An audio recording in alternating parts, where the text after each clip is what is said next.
আজকে আপনাদেরকে দেখাবো ছাদে অল্প পরিসরে স্বল্প টাকার ভিতর কিভাবে মুরগি, কবুতর, কোয়েল পাখি ইত্যাদি পালন করতে পারবেন। আমাদের ছাদে অল্প জায়গার ভিতর অল্প খরচে কোয়েল পাখি, মুরগি এবং কবুতর লাগিয়েছে। কবুতর আমাদের মোটামুটি 13-14 জোড়া কবুতর আছে, দেশি মুরগি আছে কয়েক জোড়া, পাকিস্তানি মুরগি আছে।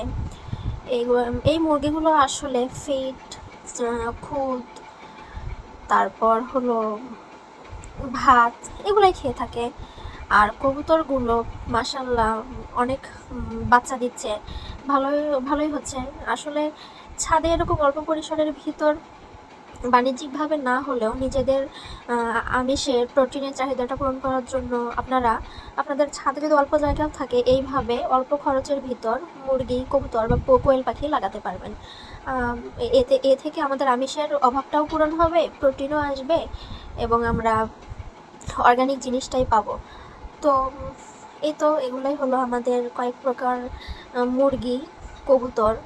ইচ্ছা আছে আরও অনেক বড় পরিসরে করার। আসলে প্রাথমিকভাবে দেখছিলাম যে এখানে আসলে কী রকম হয়, বা আগে তো ধারণা ছিল না, প্রাথমিকভাবে আর কি এটা তৈরি করা।